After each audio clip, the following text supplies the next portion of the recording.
ಮಂಗಳೂರಿನ ರೈಲು ಪ್ರಯಾಣಿಕರಿಗೆ ರೈಲ್ವೆ ಇಲಾಖೆ ಶಾಕ್ ನೀಡಿದೆ. ಮಂಗಳೂರು-ಬೆಂಗಳೂರಿನ ರೈಲಿನಲ್ಲಿ ಸೀಟ್ ಸಿಗೋದೇ ಕಷ್ಟ. ಇದೀಗ ನಿಮಗೆ ಸಿಗಬೇಕಿದ್ದ ಬರ್ತ್ಗಳು ಈಗ ಕೇರಳದ ಪಾಲಾಗ್ತಿದೆ. ತೀವ್ರ ವಿರೋಧದ ನಡುವೆಯೂ ಬೆಂಗಳೂರು-ಕಣ್ಣೂರು ರೈಲನ್ನ ಈಗ ಕೋಯಿಕ್ಕೋಡ್ವರೆಗೆ ವಿಸ್ತರಿಸಲಾಗಿದೆ. ಯಾಕೆ ಈ ನಿರ್ಧಾರಕ್ಕೆ ಮಂಗಳೂರಿಗರು ಆಕ್ರೋಶ ವ್ಯಕ್ತಪಡಿಸುತ್ತಿದ್ದಾರೆ ನೋಡಿ. ಇಂದಿನಿಂದಲೇ 16,511 ರೈಲು ಕೋಯಿಕ್ಕೋಡ್ಗೆ ಸಂಚಾರ ಆರಂಭಿಸಿದೆ. ಆಶ್ಚರ್ಯ ಅಂದ್ರೆ ಈ ಹಿಂದೆ ರೈಲ್ವೆ ಸಚಿವರು ಇದನ್ನ ವಿಸ್ತರಿಸಲ್ಲ ಅಂತ ಭರವಸೆ ಕೊಟ್ಟಿದ್ರು. ಆದ್ರೆ ಈಗ ಕರಾವಳಿಯ ಜನರ ಮಾತಿಗಿಂತ ಕೇರಳದ ಲಾಭಿಯೇ ಗೆದ್ದಂತಿದೆ. ಈಗಾಗಲೇ ಮಂಗಳೂರಿನಿಂದ ಬೆಂಗಳೂರಿಗೆ ಹೋಗೋ ರೈಲುಗಳಲ್ಲಿ ಸೀಟೇ ಇರೋದಿಲ್ಲ. ಇನ್ನು ಅದು ಕೋಯಿಕ್ಕೋಡ್ನಿಂದ ಶುರುವಾದ್ರೆ ಮಂಗಳೂರಿಗರಿಗೆ ಬರ್ತ್ ಸಿಗೋದು ಕನಸಿನ ಮಾತು. ರೈಲುಗಾಡಿ ಸಂಖ್ಯೆ 16,511. ಕಣ್ಣೂರಿನಿಂದ ಬೆಳಿಗ್ಗೆ 11ಕ್ಕೆ ಹೊರಟು ತಲಶ್ಶೇರಿ, ವಡಕರ, ಕ್ವಿಲಾಂಡಿ ಮೂಲಕ ಮಧ್ಯಾಹ್ನ 12:40ಕ್ಕೆ ಕೋಯಿಕ್ಕೋಡ್ ತಲುಪಲಿದೆ. ರೈಲುಗಾಡಿ ಸಂಖ್ಯೆ 16,512.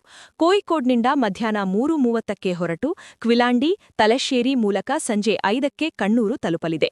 ಅಲ್ಲಿಂದ ಸಂಜೆ 5:05ಕ್ಕೆ ಎಂದಿನಂತೆ ಮಂಗಳೂರು ಮತ್ತು ಬೆಂಗಳೂರು ಕಡೆಗೆ ಪ್ರಯಾಣ ಬೆಳೆಸಲಿದೆ. ಮಂಗಳೂರಿನಿಂದ ಕೋಝಿಕೋಡ್ಗೆ ರೈಲು ವಿಸ್ತರಿಸುವುದರಿಂದ ಕರಾವಳಿ ಪ್ರಯಾಣಿಕರಿಗೆ ಬರ್ತ್ ಲಭ್ಯತೆ ತೀವ್ರವಾಗಿ ಕುಸಿಯಲಿದೆ. ಈಗಾಗಲೇ ಕೇರಳಕ್ಕೆ ಹಲವಾರು ರೈಲುಗಳಿದ್ದರೂ ಮಂಗಳೂರಿನ ಕೋಟಾದಡಿ ಕೇರಳಿಗರು ಟಿಕೆಟ್ ಪಡೆಯುತ್ತಿರುವುದು ಸಮಸ್ಯೆಯಾಗಿದೆ. ಈ ರೈಲನ್ನ ಕೋಯಿಕ್ಕೋಡ್ವರೆಗೆ ವಿಸ್ತರಿಸೋ ಬದಲು ಮಂಗಳೂರು-ಕೋಯಿಕ್ಕೋಡ್ ನಡುವೆ ಪ್ರತ್ಯೇಕ ಇಂಟರ್ಸಿಟಿ ರೈಲು ಓಡಿಸಿ ಅಂತ ಜನ ಕೇಳ್ತಿದ್ದಾರೆ. ಮಂಗಳೂರಿನ ಕೋಟಾವನ್ನ ಬಳಸಿಕೊಂಡು ಕೇರಳದ ಪ್ರಯಾಣಿಕರು ಲಾಭ ಪಡಿತಿದ್ದಾರೆ ಅನ್ನೋದು ರೈಲು ಪ್ರಯಾಣಿಕರ ನೇರ ಆರೋಪ. 2009ರಲ್ಲಿ ಮಂಗಳೂರು ಸೆಂಟ್ರಲ್ ಯಶವಂತಪುರ ರೈಲನ್ನು ಆಗಿನ ರೈಲ್ವೆ ರಾಜ್ಯ ಸಚಿವ ಇ. ಅಹಮದ್ ಕಣ್ಣೂರಿಗ ವಿಸ್ತರಿಸಿದ್ದರು. ಆ ಇತಿಹಾಸ ಈಗ ಮತ್ತೆ ಪುನರಾವರ್ತನೆಯಾಗುತ್ತಿದೆ ಎಂದು ಪ್ರಯಾಣಿಕರು ವ್ಯಂಗ್ಯವಾಡಿದ್ದಾರೆ.